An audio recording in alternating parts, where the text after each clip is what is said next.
All right, thanks for joining in. This is 7 Days to Die Alpha 19. Just going to do a quick base overview. If you've seen some of my other videos, you might have seen this design, the Bury the Zombies Alive. This still works. I did a video on it the other day. The drop method with the triangles and the ramps and the pyramids here. I was able to get this fully assembled in Alpha 19. I've used it for a couple of hordes. It works really well. In this one, I did add the room above it, so I'll give you a quick tour of that. But first of all, around the outside, you can see pretty square base. I did get the iron bars up top, got my garden over here, which is currently growing. You saw it from the inside or from the front of it, so let's go ahead and hit it. And usually what I do is I put a door on one side and then I put a block on the ground a couple blocks away. It makes it easier for me just to jump up and, quite frankly, nerd pull in, throw a couple frames down, pick those back up, and I'm good to go. Inside up top, this is where I get all my crafting and storage done. So up here you can see all the crafting that I have going in here, the cement mixers, the forges, chem stations, workbenches, all the chests. I like to label all my chests so you can see all the names up top, all the chests there, and then on this side as well, what I have going on there. This is my infinite water source. What I found out, if you put a 2x2 block like this, and then you grab 2 buckets of water, let me see if I have some empty jars, and I can do this really fast.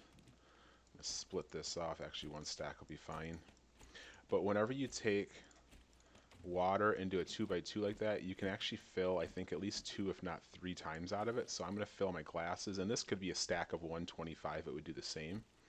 And then I take this bucket and I'm going to fill from there as well, and then I'm just going to dump the bucket back, and then it refills it. So that's an infinite water source. I think you can get 3 fills out of one pool of water. Just make sure one of those is a bucket, pick it back up, dump it back, and you have an infinite water source.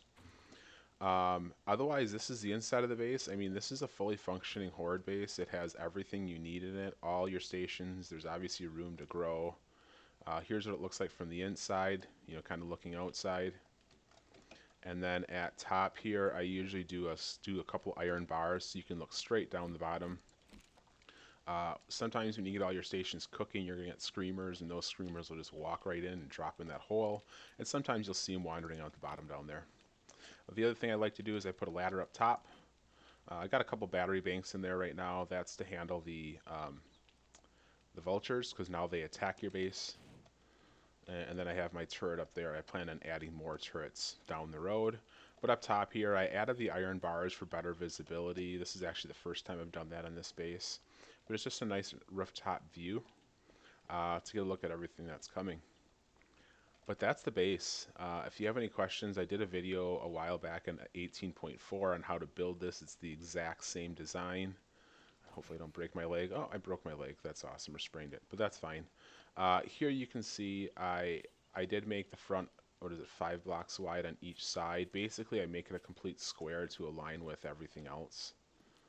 In the back walls, I'll head back in there really quick. The back walls are at least 3 thick. I do recommend going a minimum of 3 thick to keep the zombies out, and then a minimum of cobblestone, if not concrete.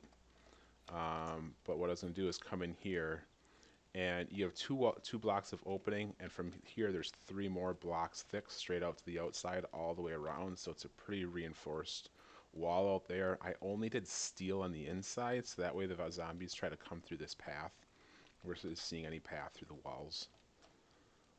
But that's it. If you have any questions, let me know. Otherwise, thanks for joining.